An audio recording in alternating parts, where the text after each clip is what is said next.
Hey everyone, hi, welcome back to my channel. I'm Shelly, and today I'm going to be talking about books I would recommend for these hot summer months. If it is hot where you're at, it is very, very hot where I am at. I live in the deep south of the United States and it is just boiling over here. I have done two versions of this video. Of this type of video, but instead of my opinions, it was the opinions of the New York Times. So the New York Times had put out the 24 or something like that best fiction reads for this summer. Of course, they're all new releases, and they did a similar video, but only 14 choices for nonfiction. And I was like, you know what, that's cool, New York Times. I mean, you know, you have some authority out there, I'm sure, but you know whose opinion really matters? Mine. So I have books for summer that I think are going to be fabulous. They're going to fulfill what am I trying to say? They are going to be very summery. They're going to be what I think is ideal for summer, and I'll give you the reasons why.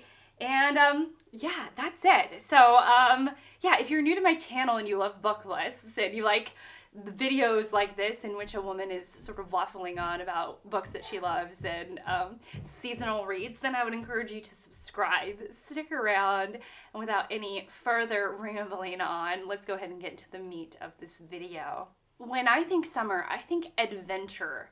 Like, I want an adventure story. I want to go on a journey.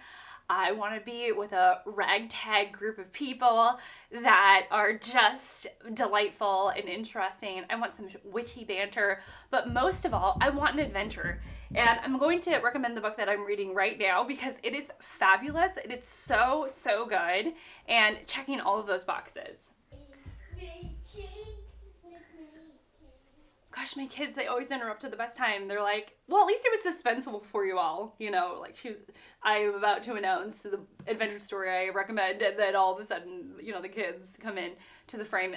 Anyway, so I'm going to be recommending Lonesome Dove by Larry McMurtry. This is an adventure story if I ever read one myself.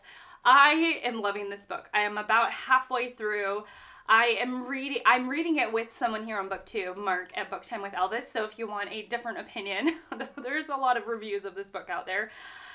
This is the winner of the Pulitzer Prize for its year, and what's most impressive about this is it's kind of like everything. It's immensely readable. It is super exciting from the get-go. There is a bunch, like a huge group of characters, and they're all interesting and fascinating in some way or another, and they all feel individual, like individuals. You know, they're not just getting lost in the shuffle. Every single person is their own character. They all have their own motivations and their own struggles. And what's great about it is that it's just like, oh, it's a Western. If I ever did read one, it's like the greatest Western I've ever read, although this is probably the only Western I've ever read, but it's everything that I would have wanted in a Western. It feels adventuresome. There's these, like, a true character with a capital C, in that there are these men and women with these ideas and their strong opinions, and then there's fantastic banter. There's like fantastic banter. Everybody, like, you know, it's like one guy doesn't like scrambled eggs and he'll say something about it, and I mean, it's just fantastic.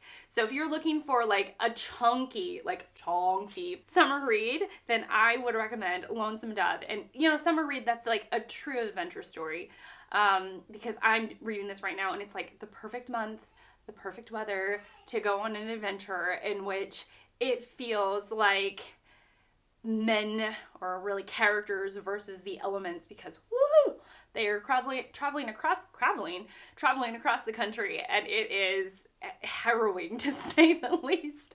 Oh, so good. And oh gosh, Larry McMurtry, I'm just always shocked at how much he makes me care about the characters. So love this. When I think summer, I actually think poetry in a strange way. It's a good time to dive into some thoughtfulness, to pick up something you may have not have read before.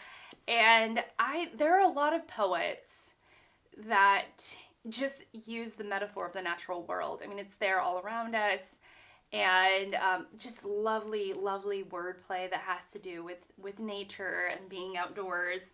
And so one that I would recommend for that particular theme, like thinking about nature and the way that it functions and the way that it echoes within our own lives, whether it be external or internal, I would say Mary Oliver, American Primitive.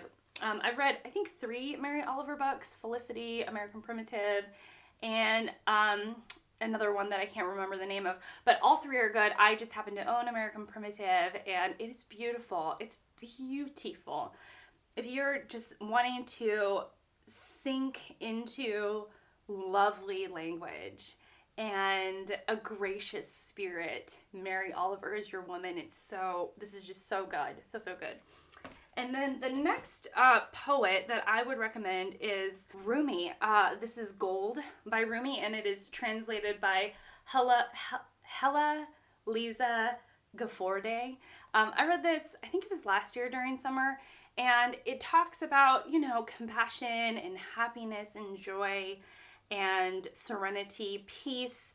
And what's interesting is that gold, like, I think of gold as like the sun, and sun, summer, so it's all connected, but there's a lot of play with the word gold, and you see that echoed throughout this book, and so it feels just like inherently a summer book. Isn't this just a gorgeous cover too? Anyways, I love this book, and I read it last summer, and I should give it a reread this summer because it's just such a beautiful, beautiful read. Speaking of meditations on nature, I would also recommend a nonfiction book. My nonfiction book is going to be the ultimate sort of meditations on nature, and it's Annie Dillard's Pilgrim at Tinker Creek, in which she spends a year out in nature, contemplating the natural world, and these are her ruminations on her experience and her time, out sort of away from the public, away from most people.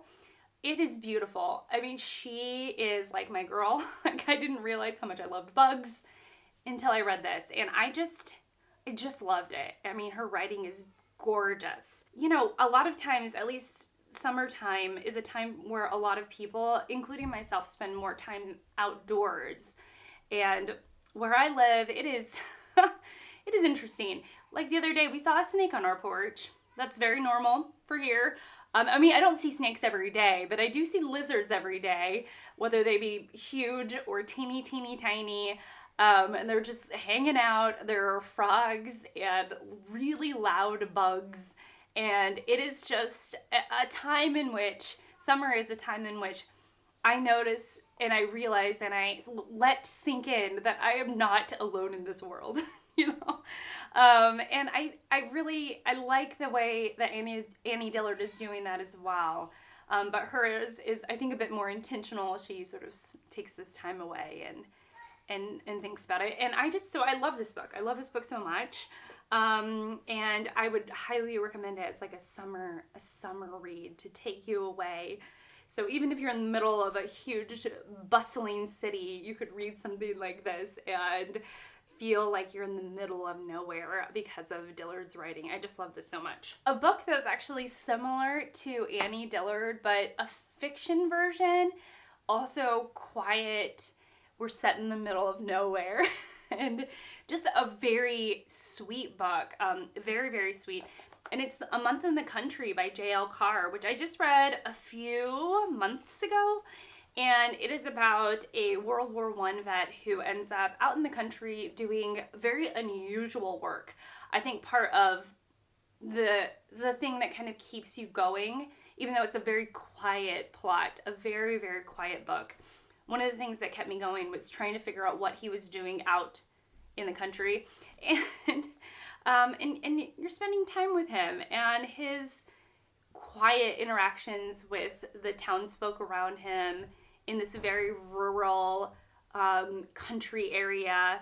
And I just thought this was beautiful. I mean, it was so beautiful. And what I liked about it was that I think, because of this sort of natural world theme that I have going on, I have some other books that are less of that. But I think because summer does sort of forced me outside more and forced me to look around at what's blooming and what's growing and what's thriving, that it is this time for, you know, quiet. And it's kind of nice to be sharing the quiet with someone else. And that's what I feel like this book does. So anyways, A Month in the Country by J.L. Carr is just a beautiful book, especially if you're looking for that sort of quiet peacefulness in the summer months. Okay, and then I have 3 romantic comedies. Two that are actually kind of similar, but very different in their own ways. But I think of summer as like light reading. Like I want going kind of full circle back to Lonesome Dove and that adventure reading, but adventure of the heart. And so I would definitely recommend, and you know, we're coming up on it. In July, it is officially Jane Austen. Well, it is officially Jane Austen July, but everyone in the world should read Jane Austen in July. And my pick for like the greatest love story, you know, of all time is Pride and Prejudice. I mean, it's just, if you've not read this and you think you know the story, I would just highly recommend to challenge your beliefs and your own knowledge and read this. It's great on a reread. It's a fantastic book. This is my Everyman's Library edition, which is just, I mean, it's just gorgeous. And you know, what you're doing is you're following the Bennets around, who are, if you don't know anything about it, you are following the Bennets around, who are a family of 5 young women to their parents, the stoic father and the off-the-rails worrisome mother. And who comes into town but a very wealthy young man, Mr. Darcy. And of course, his sensibilities bump up against Elizabeth Bennet's quick-witted, opinionated self. And you watch them spar in terms of banter, and it's fantastic. It's just fantastic.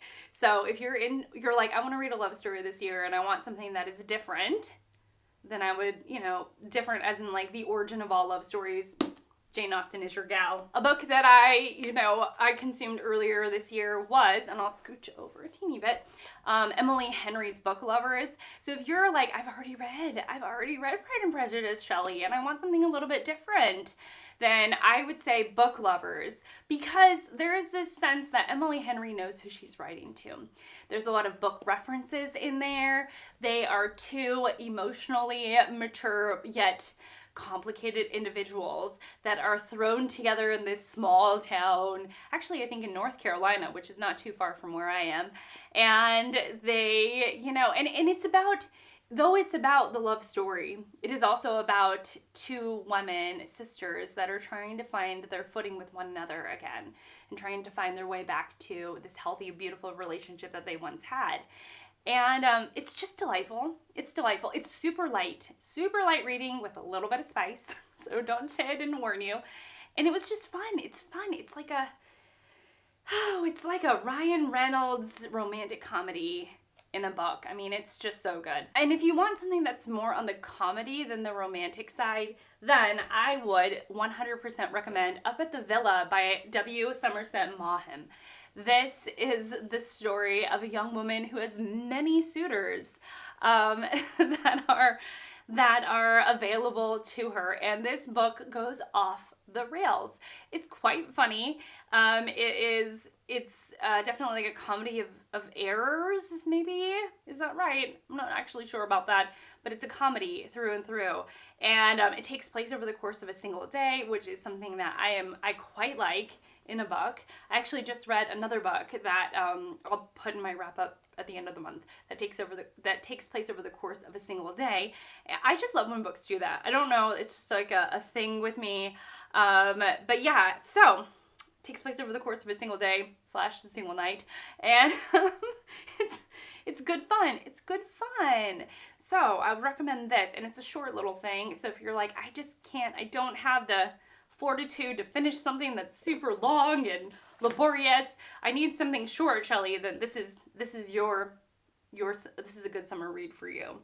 So yeah, so that's it. So those are my recommendations. What would you recommend for a good, lovely summer read? Something light, adventuresome, or maybe ruminates on nature? I would highly, highly recommend you put that in the comments down below so that we can keep the recommendations flowing. But yeah, that's it from me. So thank you so much for watching. Thank you so much for being here and spending this time with me. I really appreciate it. And I will see you all in my next one. Bye!